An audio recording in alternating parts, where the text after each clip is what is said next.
You have tuned into The Voice of Medicine, the medical podcast filled with remarkable stories, first-hand experience, important research, and valuable life lessons. Open your mind, relax, and enjoy.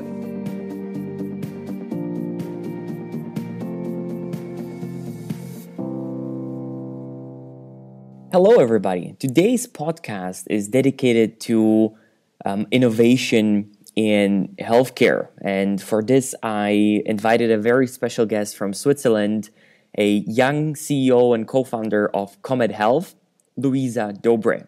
Luiza is coming from an entrepreneur background with a degree from University in St. Gallen, Switzerland, and she decided to innovate and sort of revolutionize healthcare's communication. Hi, Michael. Thank you for having me here. My pleasure.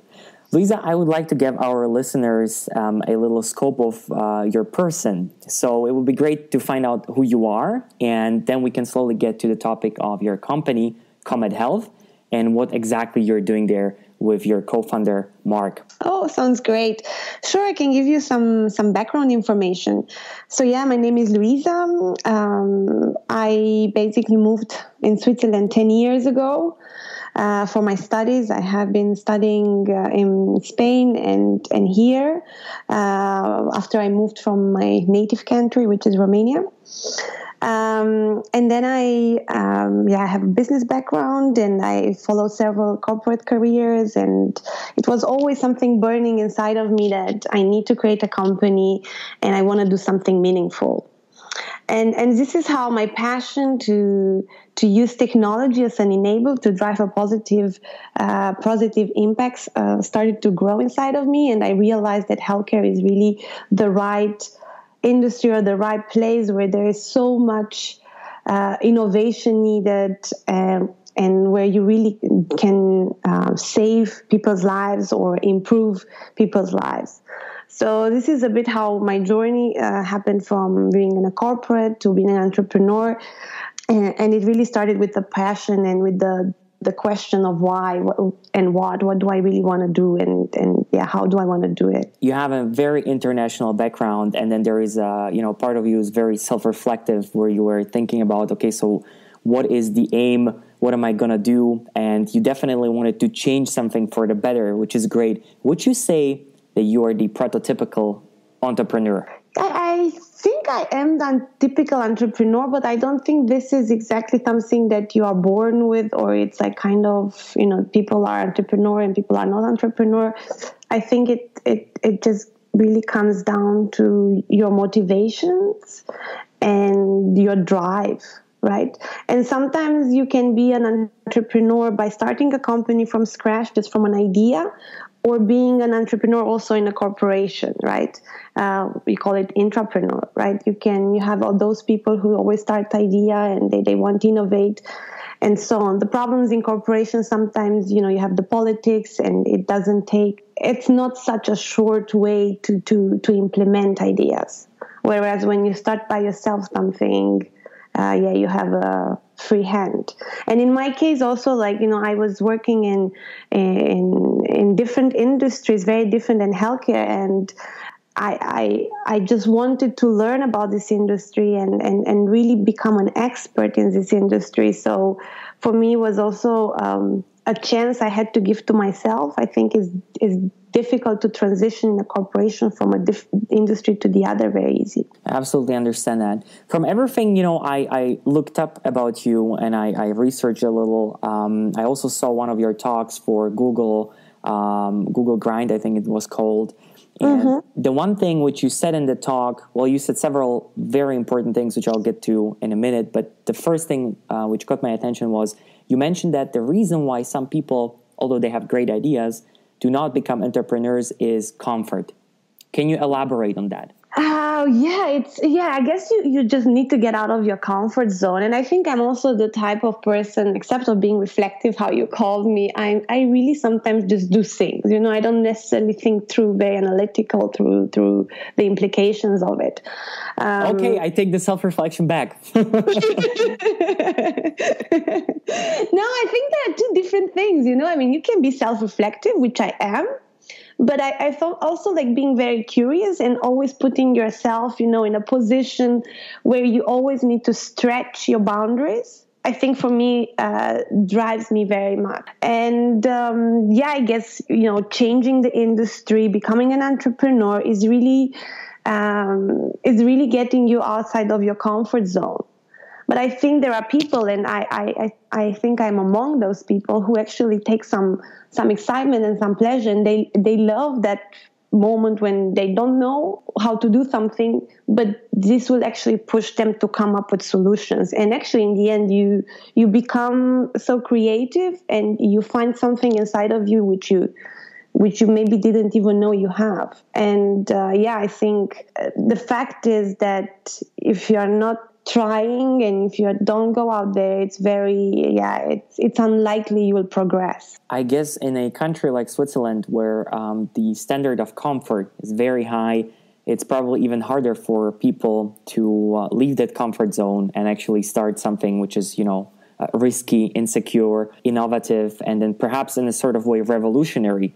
And talking about healthcare and what you do, I think I would call it revolutionary. You also said in the talk for Google Grind that you do not believe in single founding. I was asking myself, why? Yeah, I believe there is no perfect person, and I believe that you always need a partner if you want to achieve something greater than yourself. And for me, that was very important. I never wanted to build something little. I always had very, global, macro, bigger goals. And I thought that this can be only achieved with somebody who can be my partner, and not just a partner, but who can share the same values and who can also be very complementary in terms of capabilities. And before, actually, when I left the corporate job, when I call it the safe haven, I actually started with a different idea than what is KomedHealth today. It was also in healthcare. And I have worked on that idea maybe 8 to 10 months. I even had customers, but I was a single founder.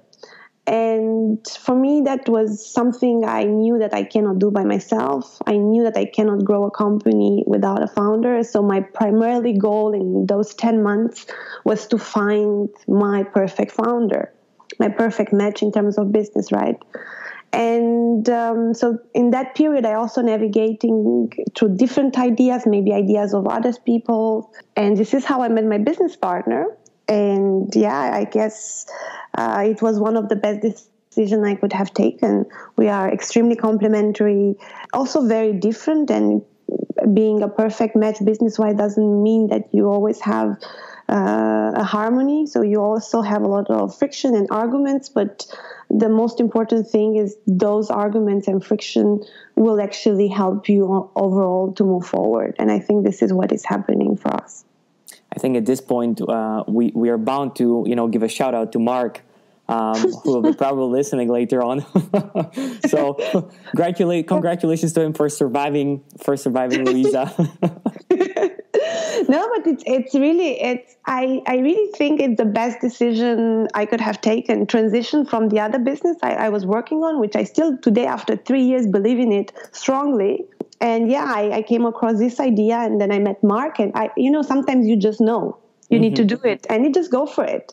Sometimes you don't need to think too much, exactly what I told you before. Just go for it, and then you will see collateral damage or collateral benefits, right? On my program, couple of months ago, I had Nick Desai from Heal from the US. Okay. And his story was that he came to an emergency room with his son, I believe, and they were waiting for a pediatrician for hours, and no one to be found. And this, I would say, almost traumatic experience for a parent. It made him think, okay, what can I change so this doesn't happen to anybody else? And he came up with this amazing idea. I don't know if you know Heal, but it's basically like, yeah, great. It's pizza delivery of doctors. You know, I mean, you're at home and you can, you know, call a doctor and they come and Uber for doctors. Or that, yeah, Uber for doctors. Yes. See, you even phrased it better than I did. No, because I was at the pitch of them in US. Oh, were you? Okay. So they were pitching, and this is because they made the association. Yeah, so this is why I remember it like that. He'll be happy to hear that, you know, there was at least one person paying attention. No, but there were many. I bet so. Shout out to Nick as well. So this is something what keeps reoccurring, and I'm looking at this all the time, that it needs this unique experience where you realize, wow, there is a need for change. Can you tell us about your experience? Yeah, sure. I mean, it always comes from something, right? And for me, the first thing was when I was a teenager, I even wrote it down. That was my reflective part. I want to build something meaningful. I want to do something greater than myself. And I think until like 3 years ago, I was exploring different ideas and different industries and so on. And then I stumbled upon healthcare. And for me, how I stumbled upon healthcare actually started also with my experience with the dentist. And I didn't have a very good experience. It was very expensive in Switzerland. And me coming from Romania, if you go to Romania, you have a 70% cheaper and really state-of-the-art technology and really good doctors as well. But I guess I was just unfortunate. I'm not talking that the Swiss dentists are not good, right? It was just an unfortunate experience, which was very expensive and was not able to give me the right treatment. And coming from there, I developed this platform for medical travel, so sort of booking.com for medical travel. So this was my first foot into healthcare. And this is when I was a single founder, I was telling you before. Mm-hmm. Okay, so the next 8 to 10 months, I really spent a lot of time with doctors trying to validate different hypotheses I had. I was going to conferences, I was reading a lot of stuff. And one day I stumbled upon a report saying that the third cause of death is medical error. After heart disease and cancer. And 70% of those cases are because of communication inefficiencies between medical staff. So in US, you have about 250,000 people dying because of this reason. And in Switzerland, I found some data about 1,500 people die because of this reason.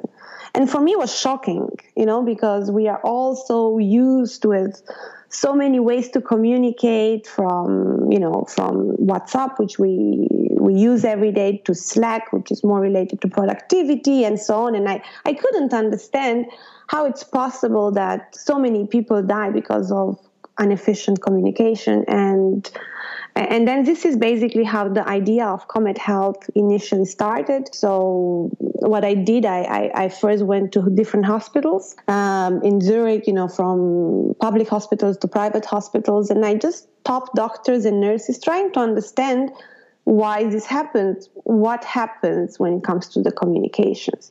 And of course, you have the typical cultural problems, which are, obvious. But then the biggest problems comes from the fragmented ways of communication in hospitals, and really using legacy systems and infrastructure from the 60s, like pagers and DECT phone and switchboard and faxes. I absolutely agree with you. By the way, you're great. You're just running on autopilot. I could basically sit here and say nothing more.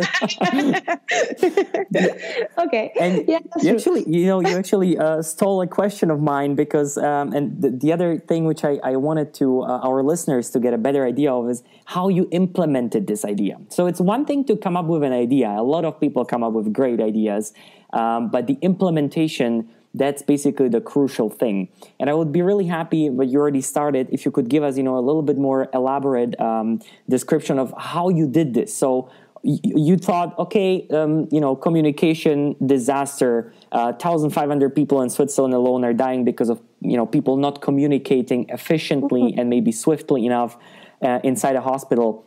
What happened afterwards? What did you do? Well, what we did, I mean, then I met Mark, just to put it exactly on the map, and then we came up with this idea, to develop Slack for hospitals.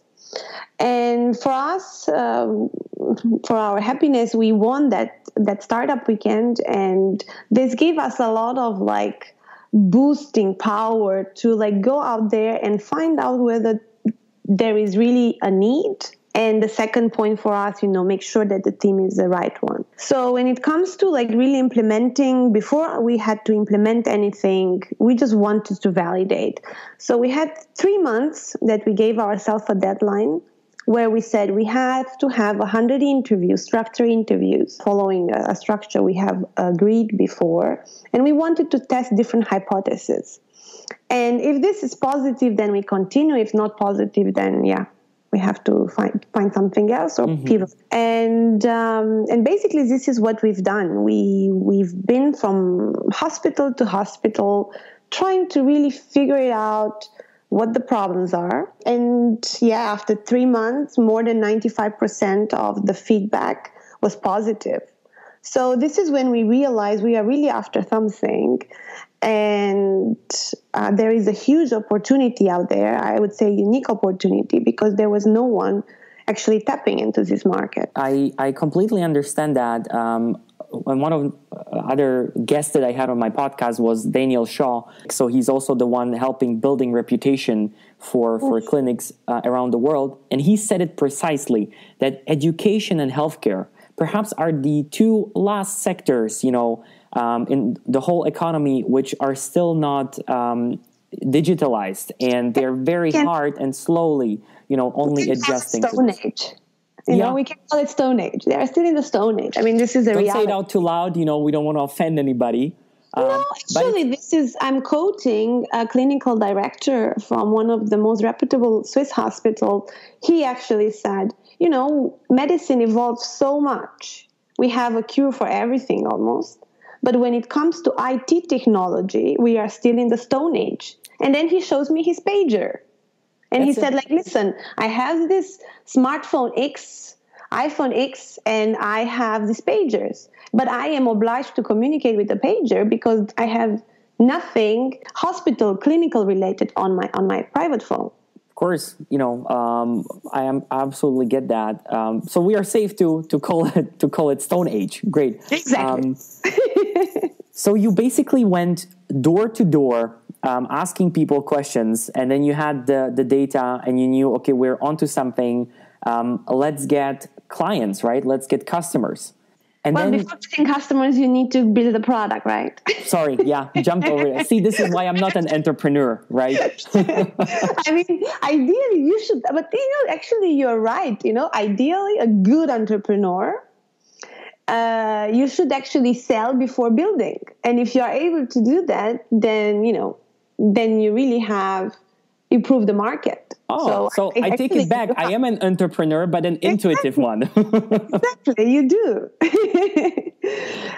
So I mean, for us, we were able to sell the idea to a lot of doctors, but not monetary at that point. Mm-hmm. So what we did, we started probably you are familiar with the lean approach, test, learn, and improve, right? Mm-hmm. So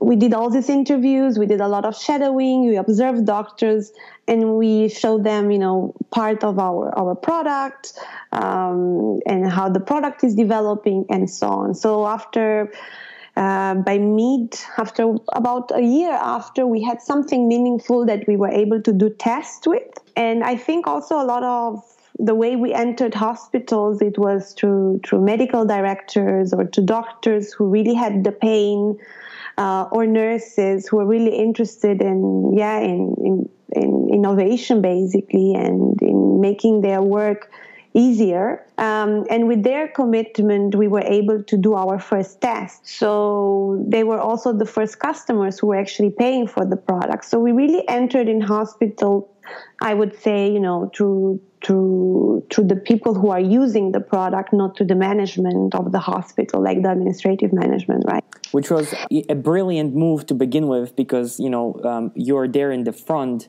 winning over people who then endorse your idea to the management. And I want to jump a little bit ahead and say you guys won the Inselspital in Bern over on your side, right? You're now cooperating. Is that correct? They are one of our customers, yeah. Congratulations to that. Yes, thank you very much. It's still a long way, right? I mean, the Inselspital is a conglomerate of 6 hospitals and, rolling it out and so on. We are still in the process, right? I want to get a little bit more on the doctor's needs. What can you actually? Let's simplify this for everybody who maybe just started, just switched into the podcast. The product itself. So what does it do? What is it, in simple terms, and what can a simple doctor, how is a simple doctor really profit from this? So basically, at KomedHealth, we help doctors, nurses, and other healthcare professionals communicate in a simple, secure, and compliant way. So for that, we have developed a tailor-made platform built by and with clinicians, what I also mentioned before, in order to make it easy to be adopted in the clinical environment. So if you know Slack, it's easy to pitch ourselves as Slack for hospitals or WhatsApp for hospitals. And although it works as a standalone communication application, communication app, the biggest value of it is when it can be integrated with other clinical systems. So just to give you an example, it can be connected with the employee directory. So, you have, you can transition easily from one app to the other, or from the main clinical system of a hospital to our app, or patient information like patient demographics, or getting notifications for lab results or radiology report. And a very interesting and unique part of our product is that the communication is always context-based. So it's either a topic, be it in a department, they want to share knowledge, or they want to share articles, or want to agree on their shifts, but it's also a patient-centered app. So what does that mean? It means that from the moment a patient comes to the hospital, like in the case of the founder of Heal, when he went to the emergency, the patient in that moment, when it comes to the hospital, gets a chat room automatically, and the doctor is announced, you have a new patient. The triage nurse can write in this chat room, and she can distribute this information to the relevant people instead of repeating and making 4 to 8 calls to different people trying to organize the teams around this new case. So this really saves a lot of time. And we are able to the integration as well to automate and automatically invite the people who would be invited or should take care of the patient's care.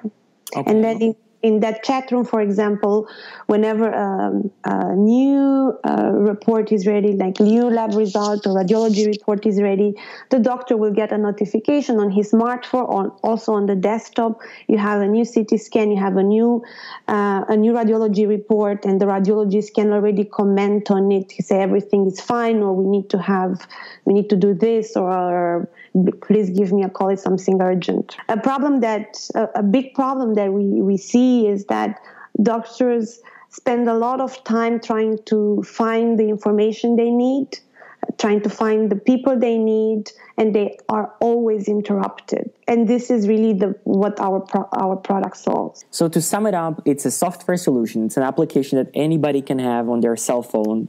By now everybody has a smartphone, so that would be basically the hardware for that. Okay. but it's up to standards with all the security, and data compliant. Okay, wonderful. And then on top of everything, it even can integrate information from other systems, as you just said. So be it the electronic pharmacy or just the medical records. If we call a patient case a project, basically you can literally put people in a group, patient, XY, these people need to come to the operation room number 4, sort of this way? Exactly. You summarized it perfectly. It summarizes perfectly. And it basically professionalizes communication, like messaging communication, because at the moment, a lot of physicians and nurses, they use WhatsApp to communicate about patients. Mm-hmm. And this is totally against any security regulation and patient data protection. And this is a very good thing you said. And one of the most important things we solve, we really secure the patient data in a way that is compliant. So I want to stress one thing about you, Mark, your team and KomedHealth is that mm-hmm. your vision is to save lives by decreasing errors due to inefficient communication, and you're integrating even other sources of information for them. So you make these vital information which are often being searched for, exactly. Losing time, you make them extremely available. And this is something what I really want our listeners to think about and acknowledge, that you are really up to something revolutionary, innovative, and for all the people who might in the future be saved by your effort, I want to say thank you. Oh, thank you so much. Thank you so much, Michael.